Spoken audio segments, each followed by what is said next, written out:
اللہ صلی اللہ علیہ وسلم. اعوذ باللہ من الشیطان الرجیم. بسم اللہ الرحمن الرحیم. اللہ کے نام سے شروع جو نہایت مہربان اور رحمت والا ہے.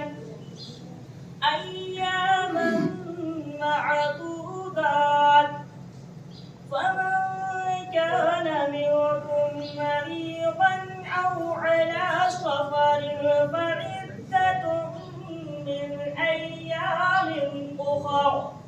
ارشاد ہوتا ہے گنتی کے دن ہے تو تم میں جو کوئی بیمار یا سفر میں ہو تو اتنے روز اور دنوں میں رکھے.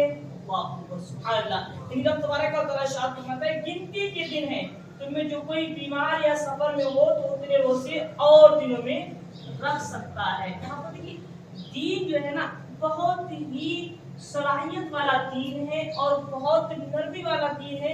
یہ سختی نہیں فرماتا ہے کسی بھی انسان پر, سختی نہیں فرماتا ہے. دین تو ہمارا وہ ہے جتنا نرمی کے حساب سے دیکھو اتنی نرمی نظر آتا ہے. یہاں پر کسی پر سختی یا کوئی زور کوئی ظلم نہیں کیا جاتا ہے. ایام معدودات یعنی گنتی کے چند دن. فرض روزے گنتی کے دن ہیں. فرض روزے کہتے ہیں گنتی کے ہیں. کتنے ہیں؟ یعنی صرف رمضان کا ایک مہینہ ہے. فرض روزوں کا کتنا دن ہے؟ صرف ایک مہینہ, جو کہ 29 دن کا ہو جائے یا پھر 30 دن کا ہو جائے. 29 کا ہے تب بھی ایک مہینے کا ثواب ملتا ہے اور 30 کا ہو اللہ تب بھی ایک مہینے کا ثواب عطا فرماتا ہے. تو یہ برکتیں ہیں تبارک و تعالیٰ کی ہم پر اور آپ پر ہے. تو 29 کا ہو جب بھی اور 30 کا ہے جب بھی. لہٰذا گھبرانے کی ضرورت نہیں ہے, بلکہ یہ ذہن میں رکھو کہ جس رب عز و جل نے تمہیں 11 ماہ کھلایا پلایا, وہ اگر ایک ماہ صرف دن کے وقت کھانے پینے سے منع فرما دے اور اس واقعے میں بھی تمہارے جسم اور روح ظاہر و باطن دنیا اور آخرت کے فائدہ ہو تو صرف اس کی اطاعت کرو, گھبراؤ مت. اللہ تبارک و تعالیٰ فرماتا ہے کہ گھبرانے کی ضرورت نہیں ہے. جو رب تمہیں 11 ماہ کھلا سکتا ہے وہ ایک ماہ بھوکا بھی رکھ سکتا ہے. ہمیں آپ کو کھلا رہا ہے, اگر ہم نے ایک مہینے اس کی عبادت میں گزار دیا اور اس میں بھی میرا فائدہ ہے, اس میں ہم سب کا فائدہ ہے. اگر ہم ایک مہینہ بھوکا رہتے نا, اگر سائنس کے اعتبار سے دیکھا جائے تو وہ بھی کہتے ہیں کہ سال میں 30 دن بھوکا رہنا چاہیے. کیوں؟ اس کی وجہ یہ ہے کہ کینسر نہیں ہوتا ہے. سبحان اللہ. تو دین تیار وہ ہے ہر طریقے سے جو ہے انسان پر نرمی کرتا ہے اور میرا رب وہ ہے کہ ہر طریقے سے اپنے بندوں پر مہربانی فرمایا جاتا ہے. اور جس کو تبارک و تعالیٰ نے وما ارسلناک الا رحمۃ للعالمین بنا کر بھیجا ہو ہے, وہ تمام جہان کے لیے رحمت ہے اور وہ ہمارا نبی ہے, تو سوچو ہم پر غضب کیسے ہو سکتا ہے. ہم پر تو رب تبارک و تعالیٰ کی رحمتیں ہی رحمتیں ہوا کرتی ہے. کیا ہوتا ہے اب کیا ہوتا ہے کچھ لوگوں پر جو روزے نہیں رکھتے ہیں یا پھر کچھ لوگوں پر معاف ہو جاتے ہیں کسی وجہ سے, اس کی وجہ کیا ہوتی ہے کون جانا. تو تم میں جو کوئی بیمار ہو اس پر روزہ معاف ہو جاتا ہے. جیسے معاف نہیں ہوتا, اگر وہ صحیح ہو جاتا ہے تو وہ بات کو قضا کر سکتا ہے. اتنا بیمار, اور حکیم اور طبیب کہہ سکتے ہو اتنا بیمار ہونا چاہیے کہ اگر وہ روزہ رکھے گا تو اس کی جان جا سکتی ہے تو وہ روزہ چھوڑ سکتا ہے. کیونکہ جہاں پر جان کا خطرہ ہوتا ہے نا وہاں پر روزہ بھی معاف ہو جاتا ہے. وہاں پر تبارک و تعالیٰ بہت نرمی برتتا ہے. اور اس پر حیض یا نفاس والی عورت, یعنی جس عورت کو مہینہ آتا ہو یا پھر جس نے بچہ جنا ہو ہے, اس کو خون آتا ہو. بچہ جننے کا حیض والا خون ہوتے ہیں تو وہ مہینے کا ہوتا ہے, اور نفاس بچہ جننے کے بعد جو خون آتا ہے وہ عورت روزہ چھوڑ سکتی ہے. اس کے بعد اور دنوں میں وہ قضا کرے گی. تو جو روزہ رکھنے کی اجازت ہی نہیں وہ تو بعد میں قضا کرے. اس کے علاوہ بھی چند افراد ہیں جنہیں روزہ چھوڑنے کی اجازت ہے. آیت میں بطور خاص بیمار اور مسافر کو رخصت دی گئی ہے. مسافر بھی وہ ہونا چاہیے جس نے رات میں سفر شروع کیا ہو.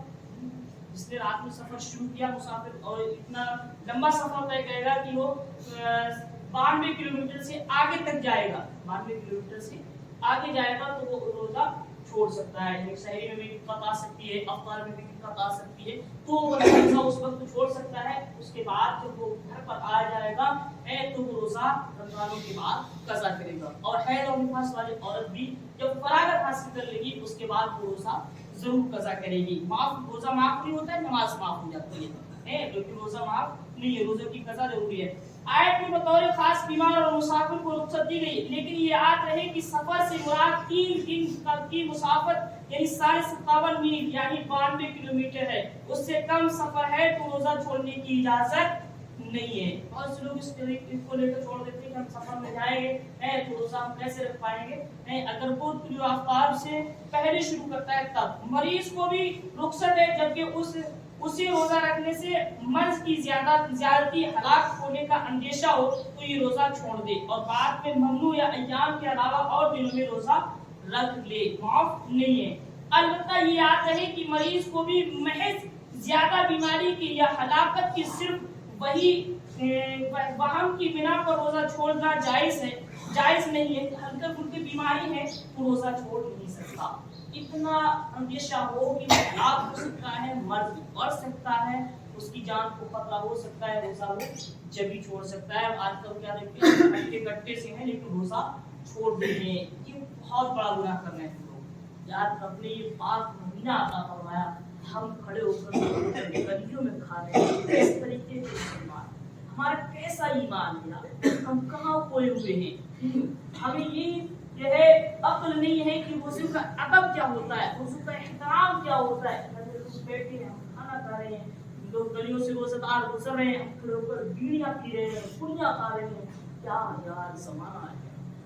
ادب تو یہ ہونا چاہیے کہ اگر روزہ نہیں بھی ہے تب بھی شکل بنا لینا چاہیے کہ ہم روزہ ہے، شکل بنا لینا چاہیے یار روزہ نہیں ہے، لیکن آج ہمیں تو بالکل شرم بھی نہیں ہے، گلیوں میں کھڑے ہو کر نہ جانے کیسی باتیں کرتے ہیں، روزے دار کے سامنے بھی روزہ نہیں ہے پھر بھی اور کچھ لوگ تو حد ہو جاتی ہے، کہتے ہیں یار کہ میرے گھر میں کھانے کو نہیں، یار ایسے الفاظ بولتے ہو کہیں اللہ ناراض ہو گیا نا تو کھانے کو واقعی نہیں رہے گا، اللہ ناراض ہو گیا نا تو کھانے کو واقعی نہیں رہے گا۔ یار یہ کھانا چھوڑنا یہ نہیں مطلب ہے کہ میرے گھر میں کھانے کو نہیں ہے، یار کھانا چھوڑنا بھی اس لیے ہے کہ اللہ راضی ہو جائے۔